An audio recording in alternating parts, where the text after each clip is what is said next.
Assalamualaikum warahmatullahi wabarakatuh. Alhamdulillahirabbil alamin wa bihi nasta'in ala umurid dunya wal mursalin wa ala alihi washabihi ajmain, amma ba'du. Kepada saudaraku sekalian, pada kesempatan kali ini saya akan mereview ngaji bareng ya bersama saya, yaitu Herman Family Channel, yaitu channel wisata, sejarah dan budaya. Tapi kali ini saya akan mencoba untuk mereview ya beberapa tentang soal Al-Quran. Al-Quran ini ya sebelumnya di video saya yaitu keutamaan surat Yasin. Sekarang kita akan membahas bersama-sama ngaji bareng yaitu keutamaan surat Al-Fatihah. Baik, surat Al-Fatihah ini sendiri yaitu surat yang diturunkan di Mekah ya. Ada beberapa versi mengatakan bahwasanya surat Al-Quran ini ada terdiri yaitu dari 6 ayat menurut Imam Malik ya. Akan tetapi menurut Imam Syafi'i itu ada 7 ayat karena 7 ini digandengkan dengan yaitu kata Bismillahirrahmanirrahim. Tapi menurut versi Imam Malik itu ada 6 dan Bismillahirrahmanirrahim tidak termasuk. Baik, seperti yang disebut dalam hadis Rasulullah SAW yaitu alhamdulillahi yaitu umil Qur'ani wa umil kitabi wa syai'ul mu'minin, yang artinya surat alhamdulillah yaitu surat Al-Fatihah adalah umul Qur'an dan umul kitab dan syabul matsami. Itu hadis ini diriwayatkan oleh Tirmidzi radhiyallahu anhu. Baik, yang pertama itu sebagai keutamaan Al-Quran yang pertama yaitu umul Quran. Itulah yang diriwayatkan oleh hadis riwayat Tirmidzi. Mengenai yang kedua yaitu dapat menyembuhkan penyakit ya. Karena Fatihah itu sendiri kalau kita menelaah dalam hati ya, bukan secara medis ya, tetapi psikis ya, kita menelaah kepada keimanan kita, yaitu dapat menyembuhkan penyakit. Itu yang pertama harus ada keyakinan bahwa kita sebagai orang muslim, kita seorang yang beragama harus memiliki keimanan ya, yaitu keutamaan surat Al-Fatihah untuk menyembuhkan penyakit. Disebutkan sebagai asyifa yang berarti asyifa itu adalah obat ya. Dalam kitab Fadl, yaitu dalam kitab Fadl Suwar, ayat Quran karya Said Muhammad Sa'ad mengatakan, yaitu Ibnu Alwi Al-Idris dijelaskan bahwa Abdul Malik bin Umar mengatakan, yaitu surat yang menjadi pembuka dalam Al-Quran adalah obat segala sesuatu. Surat tersebut adalah surat Al-Fatihah. Jadi segala apapun hajat Anda, hajat kita bersama ya, itu dimulai dengan surat Al-Fatihah, ditutup juga dengan surat Al-Fatihah dan doa. Maka sebab itu begitu mulianya, begitu faedahnya, besarnya surat Al-Quran selain manfaat dari surat yang lainnya. Jika Anda menemukan begitu tahlil di kampung ya, pasti akan membaca Al-Fatihah. Itu tidak bisa ditinggalkan karena Al-Fatihah sendiri yaitu sebagai penjembatan doa ya. Baik, yang selanjutnya yaitu yang ketiga yaitu syarat sah sholat. Kita sebagai orang muslim dan mukmin, baik muslimin maupun muslimah ya, adab atau tata cara sholat, rukun yang terdapat di dalamnya selain membaca surat-surat Al-Quran, tapi syarat yang wajib dibaca adalah Al-Fatihah ya. Itu yang wajib dibacakan karena termasuk dalam rukun sholat. Tidak bisa kita meninggalkan, menyingkat ya sudah Bismillahirrahmanirrahim langsung baca surat mungkin Al-Ikhlas langsung ya, itu tidak bisa ya, maka tidak sah untuk sholatnya ya. Yaitu tanpa adanya Al-Fatihah, Rasulullah SAW bersabda, yaitu la sholatu liman lam yaqul biqariyatil kitab, tidak sah sholatnya orang yang tak membaca surat Al-Fatihah. Itu hadis riwayat Muslim, hadis diriwayatkan oleh Muslim. Dan yang keempat yaitu surat yang mulia. Kenapa disebut surat yang mulia? Pada suatu hari yaitu Rasulullah dipanggil saat sedang sholat di masjid. Selesai sholat Rasulullah dipanggil, kemudian Rasulullah SAW pun bersabda, aku akan mengajarkanmu sebuah surat yang teragung dalam Al-Quran sebelum engkau keluar dari masjid. Rasulullah SAW kembali bersabda, ia adalah surat, yaitu surat Al-Fatihah tersebut. Segala puji bagi Allah, Tuhan semesta alam sekalian. Ia adalah tujuan ayat yang diulang-ulang dalam setiap rakaatnya. Dari rakaat pertama, rakaat kedua sampai selesai, itu Fatihah tidak bisa ditinggalkan. Kalau surat-surat yang lain, mungkin dalam rakaat pertama, kedua, itu dibaca ya. Tapi rakaat ketiga, jika sholat isya atau maghrib, rakaat ketiga atau rakaat terakhir, itu tidak boleh ditinggalkan. Ya, tetap harus dibaca. Ya, itu Al-Quran yang agung yang diberikan kepada Quran. Jadi Rasulullah ini memberikan suatu surat. Ya. Baik, yang kelima, keutamanya surat yang paling utama dari surat-surat lain. Ya, Abu Hurairah meriwayatkan bahwasanya Rasulullah SAW bersabda, yaitu Alhamdulillahirabbil alamin adalah Ummul Quran, Al-Kitab, Ashabul Matsani, Al-Quran Al-Azim, As-Sholat, As-Shifa, dan Ar-Ruqyah, hadis riwayat Tirmizi. Itu yang dikatakan Rasulullah. Baik, yang keenam, terdapat munajat antara hamba dan Allah Subhanahu wa Ta'ala. Jadi munajat apa hendaknya Anda sebagai orang muslim, setidaknya Fatihah ini tidak bisa diabaikan. Ya, Abu Hurairah mengatakan bahwa suatu saat Rasulullah SAW bersabda, Allah Subhanahu wa Ta'ala berfirman, aku telah membagikan dengan makna surat Al-Fatihah untukku dan untuk hambaku menjadi dua bagian, dan aku akan mengabulkan apa yang hambaku minta. Jadi Al-Fatihah ini sebagai jembatan kita menghadap ataupun berkomunikasi dengan Allah Subhanahu wa Ta'ala dalam segi apapun permintaan kita. Selain doa, Fatihah ini sangat penting. Bahkan dalam suatu sisi kehidupan kita, Al-Fatihah ini bahkan tidak bisa kita tinggalkan. Ya.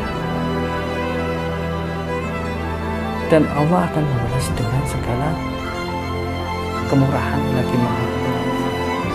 Oke, keuntungan, kelebihan dari surat Al-Fatihah ini sendiri sangatlah besar dan mulia. Baik, yang ketujuh yaitu surat Al-Fatihah ini dapat juga meruqyah seseorang. Ya, apabila seseorang tersebut terkena gangguan setan atau jin, selain surat-surat Al-Ikhlas, Al-Falaq maupun yang lainnya, Al-Fatihah ini sangat mujarab untuk meruqyah mereka. Dan bisa menjadikan surat ruqyah melansir dari hal tersebut dijelaskan dalam cerita oleh Sa'id Al-Khudri yang berkisah. Bahwasanya di sini dijelaskan, yaitu dalam kitab, kami pernah berada dalam perjalanan, lalu kemudian kami singgah hingga tiba-tiba datanglah seorang budak perempuan. Ia berkata kepada suku kami, tersengat binatang, sedang orang-orang kami tak ada di tempat. Adakah di antara kalian yang bisa meruqyah? Jadi suatu saat ini didatangi para sahabat ini. Ya, ada seorang perempuan yang tersengat binatang. Ya, tentunya binatang yang mempunyai sengatan seperti entah itu lebah atau kalajengking atau hewan yang berbahaya ya. Lalu seorang dari mereka berdiri dan pergi. Awalnya mereka tidak menyadari ya, menyangka bahwa orang yang berdiri itu bisa meruqyah, dan orang itu pun lalu membacakan ruqyah hingga kepada kepala suku dan budak perempuan itu pun sembuh. Jadi laki-laki tersebut yang berdiri dan meruqyah perempuan hanya dari kepala suku tersebut, dan alhamdulillah dapat sembuh. Kepala suku pun memberikan ia 30 ekor kambing, sementara mereka diberikan susu. Setelah kembali, orang itu pun ditanya oleh teman-temannya, lalu ia menjawab, tak ada yang kupercaya dalam ruqyah selain Ummul Kitab. Masya Allah, Ummul Kitab ini tadi adalah Al-Fatihah. Nah, dengan catatan itu yakin kepada Allah Subhanahu wa Ta'ala atas segala apa yang diberikan oleh Allah Subhanahu wa Ta'ala. ya. Dan kaidah atau manfaat atau kelebihan dari surat Al-Fatihah itu sendiri yang ke-8 yaitu setiap hurufnya mengandung pahala dari Allah Subhanahu wa taala. Setiap huruf yang tertulis, yang terbaca di situ mengandung pahala. Begitu besarnya ya. Sangat keutamaan surah Al-Fatihah dikarenakan bahwa setiap hurufnya mengandung pahala yang banyak. Ya, sangat-sangat luar biasa. Jadi Anda semua di sini sebagai orang Muslim, ya, mengingatkan pada diri saya sendiri, ya, bahwasanya Al-Fatihah ini tidak bisa diputus dari kehidupan kita, ya.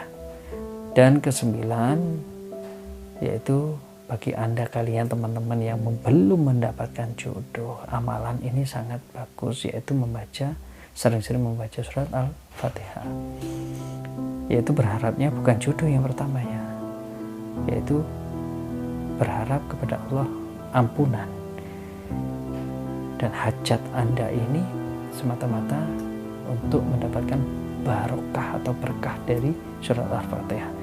Maka apa yang Anda hajatkan itu yang kedua. Saya sarankan kepada Anda, jikalau kita meminta sesuatu kepada Allah, ikhlaskan diri kita dulu kepada Allah. Tidak bisa kita tuh keinginan dulu yang diutamakan, tapi kita tawaduk kalau bahasa murid kepada gurunya, ya. Ini antara hamba dan Tuhannya, lebih tawaduk lagi. Kita ini pasrah segala apa yang diciptakan oleh Allah, yaitu diri kita, segala alam semesta. Kalau kita meminta, jangan hajat kita yang meminta dulu, tapi pasrahkan diri kita, minta ampunan. Lalu yang kedua baru hajat Anda sampaikan. Ya, itu untuk apa? Al-Fatihah salah satunya kelebihannya yaitu bisa memberikan atau meminta perantara meminta jodoh. Ini bagi Anda yang belum menikah, ya, hasrat itu bisa dicurhatkan kepada Allah melalui surat Al-Fatihah. Tapi perlu saya ingatkan juga, ya, khususnya mengingatkan diri saya juga, ya, kalau kita akan mendapatkan jodoh, hasrat yang pertama itu pasrah diri kepada Allah, mewajah kepada Allah, meminta, memohon ampunan. Baru yang kedua Anda sebutkan. Amalan itu bisa Anda baca 21 kali, ya, setelah sholat fardu, atau dalam ketenangan santai, rileks, nggak harus setelah sholat, tengah santai, nongkrong, mencari ketenangan atau aktivitas yang sekiranya itu tidak berat, ya. Itu. Walaupun aktivitas apapun bisa, surat Al-Fatihah ataupun surat lainnya itu diamalkan, ya. Dan yaitu kelebihan surat Al-Fatihah itu sendiri tidak bisa diperdebatkan. Jadi kita sebagai orang Muslim banyak lagi kelebihan surat Al-Fatihah. Salah satunya beberapa hal itu tadi yang saya sebutkan. Ya, yang ke-10 nanti kita akan bahas di menit-menit akhir. Baik, saya ingin menjelaskan suatu kisah yang itu saya alami sendiri, ya, tidak dialami orang lain mungkin, ya, entah kisah ini sama atau tidak. Pernah saya suatu hari itu belajar dalam meruqyah, ya. Saya sendiri belajar apa yang dibaca. Memang betul, saat saya membaca surat Al-Falaq, Al-Ikhlas, ya, surat-surat lainnya, saya tutup dengan Al-Fatihah, ya, itu saat penutupan reaksinya sangat luar biasa. Ada suatu kajian saya sendiri pribadi, ternyata Al-Fatihah ini tidak disengaja, tanpa sepengetahuan saya waktu itu, ya, sangat dahsyat. Saya berkomunikasi mencoba untuk berkomunikasi dengan orang yang waktu itu, mohon maaf, ya, notabene beliau ini shock, ya, orang yang saya kenal, perempuan, ya, masih tetangga. Dia shock karena ditinggal wafat atau meninggal oleh anak beliau yang masih balita, dan dia selain melamun, akhirnya dengan melamunnya dia itu, maka seringlah benda-benda gaib ini masuk, seperti syaitan atau apalah istilahnya. Sering merenung, ya, karena, ya, kita tahu sendiri mungkin dia shock pasca ditinggal putranya. waktu itu saya terketuk hati untuk membantu beliau. Saya ini nggak bisa apa-apa ya. Biasa adanya. Saya mencoba untuk apa yang diamalkan yang oleh guru saya, istilahnya diwasiatkan guru saya. Cobalah kamu untuk bacakan surat-surat di Al-Quran. Saya coba untuk ya Al-Ikhlas, Al-Fatihah dalam 10 menit awal, dalam mohon maaf 1-2 menit itu tidak ada reaksi, hanya istilahnya gereng ya, dan matanya melirik ke atas. Saat di menit ke 5 menit hampir ke 10 menit reaksi itu ada. Akhirnya dia mulai ingin muntah. Saya nggak tahu reaksinya itu ini reaksi masuk angin atau apa. Hanya saking gugup yaitu saking gugup istilah anak ambilkan pada apapun. Dan Anda tahu diambilkan panci penggodokan yang kosong gitu ya. Karena waktu itu terlalu mungkin lama lah kalau mencari istilahnya wadah-wadah air. Akhirnya panci untuk masak itu yang kosong diambil. Itu spontan ya. Dia muntah. Muntah itu tidak berisi, teman-teman. Yang anehnya, padahal dia notabene baru makan makanan, yaitu nasi dan lain-lainnya, baru makan. Itu baru disiap oleh anaknya. Tapi tidak keluar, yang keluar seperti cairan. Dan cairan itu sangat busuk. Sangat bau sekali ya. Masya Allah.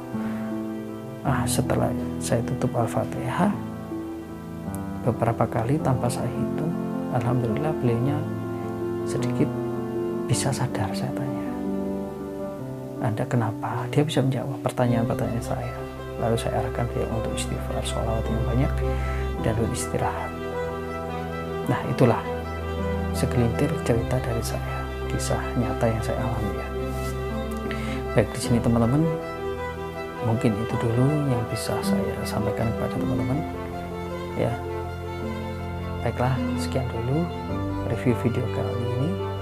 Saya ucapkan terima kasih banyak. Wabillahi taufiq wal hidayah. Wassalamualaikum warahmatullahi wabarakatuh.